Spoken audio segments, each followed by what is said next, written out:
বিসমিল্লাহির রহমানির রহিম।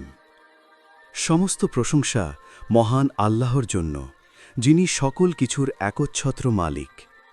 অসংখ্য দুরুদ ও সালাম বর্ষিত হোক মানবতার মুক্তির দূত প্রিয় নবী হজরত মোহাম্মদ সাল্লাল্লাহু আলাইহি ওয়াসাল্লামের উপর।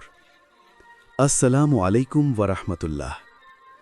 প্রিয় দর্শক, নেক আমল চ্যানেলের আজকের পর্বে আপনাদের স্বাগতম। আজ আমরা আলোচনা করব রমজানের একটি গুরুত্বপূর্ণ আমল, তারাবির নামাজ। এর গুরুত্ব, নিয়ম এবং বহুল আলোচিত বিষয় ৮ রাকাত না ২০ রাকাত, এই আলোচনার ঐতিহাসিক প্রেক্ষাপট। রমজান মাস হল আত্মশুদ্ধির মাস, রহমতের মাস, কোরআনের মাস। আল্লাহ তাআলা বলেন, রমজান মাস, এতে নাজিল করা হয়েছে কোরআন, যা মানুষের জন্য হেদায়াত। আল কুরআন, সূরা আল বাকারা, আয়াত ১৮৫। এই মাসের রাতগুলোর অন্যতম শ্রেষ্ঠ ইবাদত হল তারাবির নামাজ। তারাবির নামাজের গুরুত্ব। তারাবি শব্দটি এসেছে তারউইহা থেকে, যার অর্থ বিশ্রাম নেওয়া। দীর্ঘ কিয়াম বা দাঁড়িয়ে কুরআন তিলাওয়াত করার কারণে সাহাবায়ে কিরাম প্রতি ৪ রাকাত পরপর কিছুটা বিশ্রাম নিতেন। সেখান থেকেই নামটি এসেছে। রাসূলুল্লাহ সাল্লাল্লাহু আলাইহি ওয়াসাল্লাম বলেছেন, যে ব্যক্তি ঈমানের সাথে এবং সওয়াবের আশায় রমজানে রাতে নামাজ আদায় করে, তার পূর্বের গুনাহসমূহ ক্ষমা করে দেওয়া হয়। সহিহ বুখারী, হাদিস নাম্বার ২০০৯ এবং সহিহ মুসলিম, হাদিস নাম্বার ৭৫৯। এই হাদিস থেকে বোঝা যায়, তারাবি শুধুমাত্র একটি নফল নামাজ নয়, বরং গুনাহ মাফের বড় সুযোগ। আরেক স্থানে আল্লাহ তাআলা রাতের নামাজ সম্পর্কে বলেন, নিশ্চয়ই রাতের ইবাদাত মনকে অধিক একাগ্র করে এবং উচ্চারণে অধিক সুস্পষ্ট। আল কুরআন, সূরা আল মুজাম্মিল, আয়াত ৬। এই রাতের ইবাদতেরই একটি বিশেষ রূপ হল তারাবির নামাজ। তারাবির নামাজের সূচনা এবং ঐতিহাসিক প্রেক্ষাপট। রাসূলুল্লাহ সাল্লাল্লাহু আলাইহি ওয়াসাল্লাম নিজে তারাবির নামাজ জামাতে পড়িয়েছিলেন, তবে কয়েক রাতের বেশি নয়, কারণ তিনি আশঙ্কা করেছিলেন এটি উম্মতের ওপর ফরজ হয়ে যেতে পারে।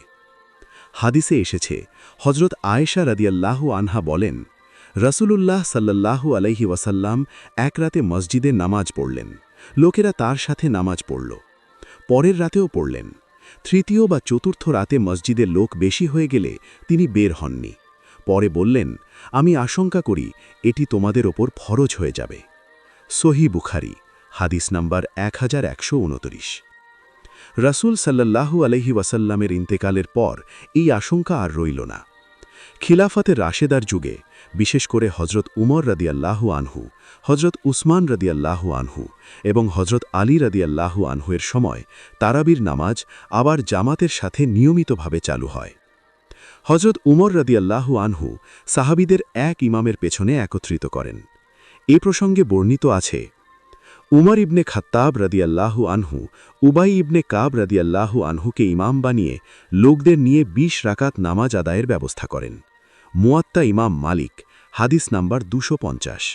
তিনি তখন বলেছিলেন, এটি কতই না উত্তম বিদাত, অর্থাৎ নতুনভাবে সংগঠিত একটি উত্তম কাজ। ৮ রাকাত নাকি ২০ রাকাত, কোনটি সঠিক?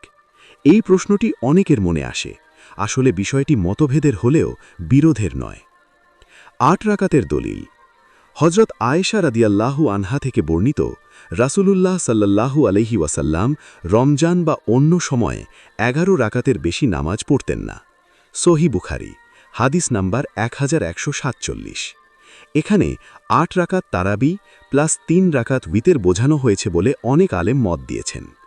এই মত অনুসরণ করে অনেক মুসলিম ৮ রাকাত তারাবি আদায় করেন। ২০ রাকাতের দলিল।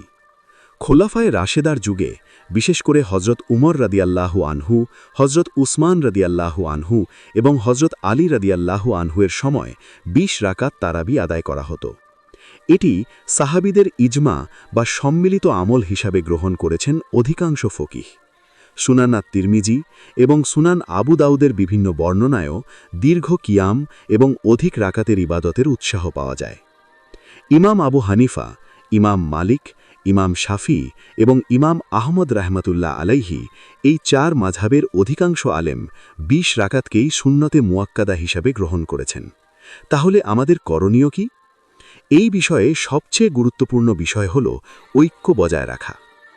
8 রাকাত পড়লে নামাজ হবে, 20 রাকাত পড়লেও নামাজ হবে, কারণ উভয়টির পেছনেই সরই ভিত্তি রয়েছে। মূল লক্ষ্য হওয়া উচিত খুশু ও খুজুর সাথে নামাজ পড়া, কোরআনের সাথে সম্পর্ক বাড়ানো, মতভেদ নয়, আমলে গুরুত্ব দেওয়া। আল্লাহ আমাদের সবাইকে রমজানের রাতগুলোর হক আদায় করার তাওফিক দান করুন। আমিন। ভিডিওটি ভালো লাগলে লাইক দিন, ইসলামিক জ্ঞান ছড়াতে শেয়ার করুন এবং এমন আরও ইসলামিক ভিডিও পেতে চ্যানেলটি সাবস্ক্রাইব করুন। আসসালামু আলাইকুম ওয়া রাহমাতুল্লাহ।